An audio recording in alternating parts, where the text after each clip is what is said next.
Halo hai, Sobat GP kembali hadir untuk menemani hari kalian dengan update berita seputar Grand Prix dunia.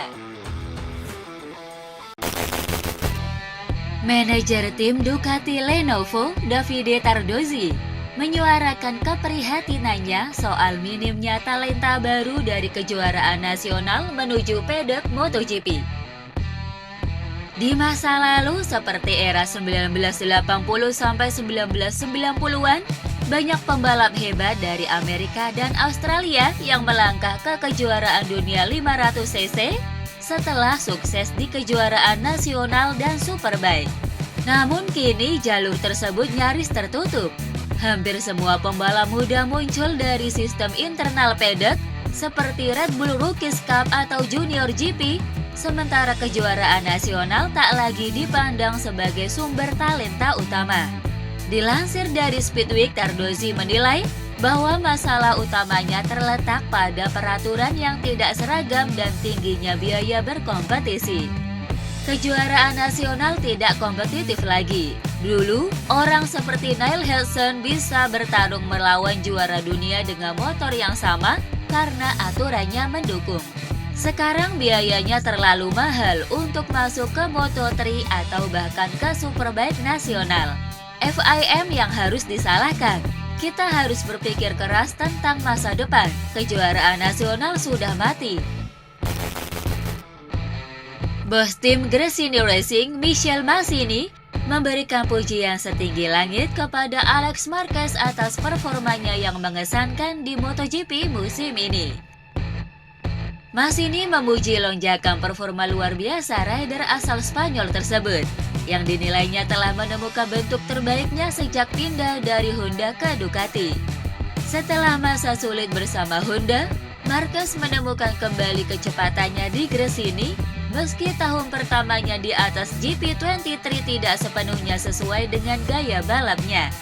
Namun titik balik itu terjadi saat uji coba GP24 di Barcelona. Di sana Marquez langsung merasa cocok dengan motor barunya itu. Massini mengaku hanya memberi satu pesan sederhana untuk Alex, yakni teruslah melaju karena semuanya sudah di jalur yang benar. Ia bahkan tidak menduga timnya bisa memulai musim dengan begitu kuat dan kini percaya bahwa mereka bisa bersaing memperebutkan podium di setiap seri. Setelah 2 tahun tanpa kemenangan, Honda akhirnya kembali naik podium tertinggi di MotoGP melalui Johann Zarco di Grand Prix Prancis. Kemenangan ini menjadi momen penting bagi pabrikan Jepang tersebut, sekaligus menandai titik balik usai masa-masa kelam sejak kepergian Marc Marquez. Perombakan besar yang dilakukan sepanjang musim 2024 setelah menempati posisi juru kunci dalam klasemen konstruktor akhirnya membuahkan hasil. Tobikaru Tsukamoto, kepala pengembangan dan balap motor Honda, menyebut 2024 sebagai titik terendah. Sejak akhir musim lalu, performa Honda terus menanjak.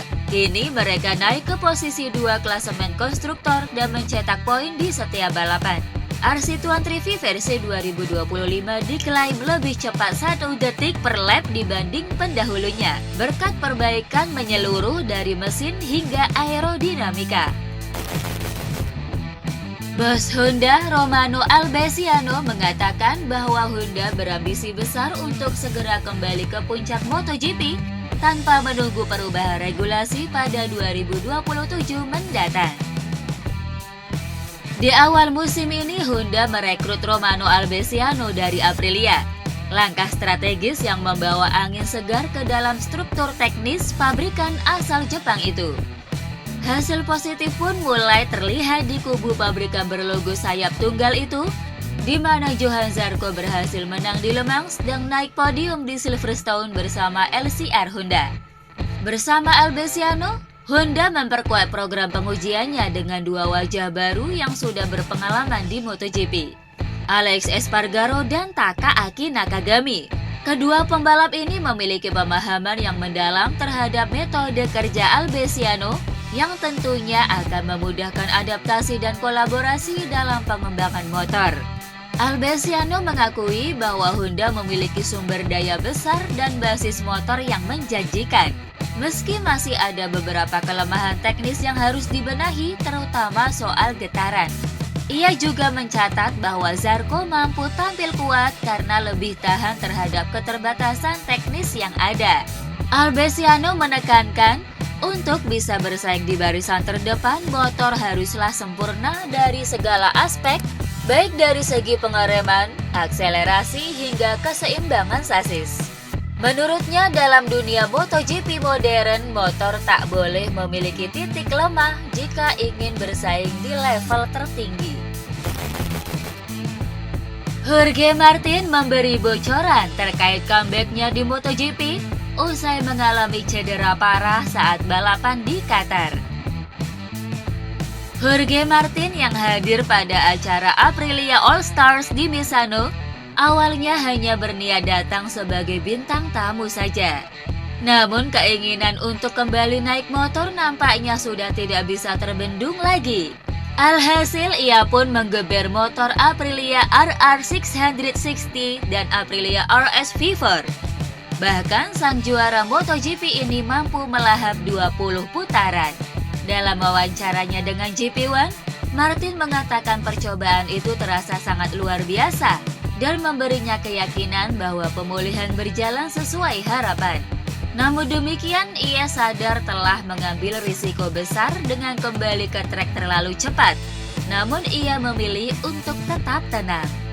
Soal kapan kembali ke MotoGP, Martin menegaskan bahwa dirinya akan kembali setelah pulih 100%.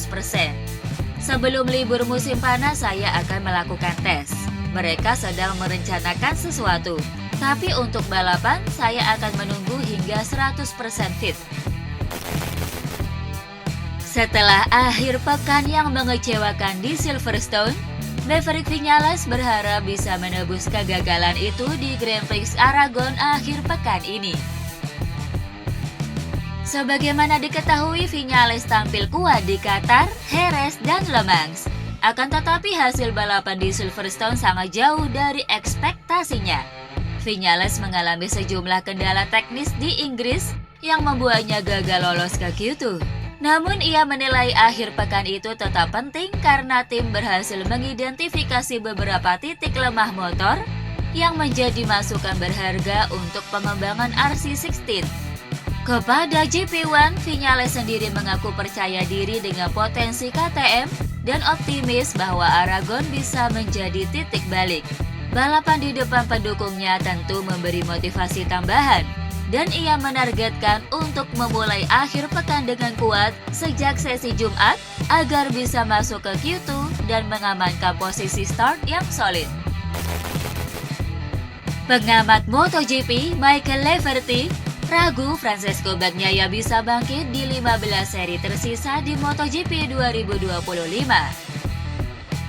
Bagnaia tidak memulai musimnya dengan mulus. Rider yang akrab disapa Pecco itu tercatat baru meraih 1 kemenangan dari 7 seri MotoGP musim ini. Parahnya lagi, ia bahkan tidak mendapat poin di 2 seri balapan terakhir, yakni MotoGP Prancis dan Inggris. Situasi itu membuat Leverty tidak yakin Bagnaia bisa bangkit. Apalagi performa Marquez sangat gemilang dengan meraih 3 kemenangan dan memuncaki klasemen sementara MotoGP 2025. Saya ingin percaya Pecco bisa bangkit, tapi saat ini saya belum yakin apalagi melihat performa Marc sekarang. Saya setuju Marc adalah pembalap terbaik musim ini. Dia punya motor terbaik dan semua alat terbaik di tangannya. Akan sulit untuk menjatuhkannya. Max Verstappen kembali jadi sorotan usai insiden kontroversial dengan George Russell di GP Spanyol.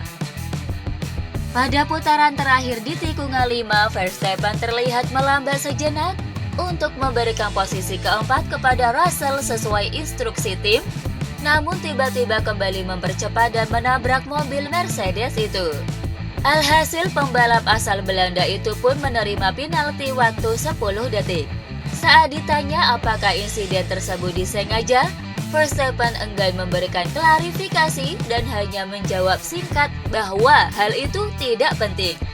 Meski frustasi dengan strategi ban yang dipilih tim, Verstappen membantah bahwa itu menjadi pemicu tindakannya terhadap Russell.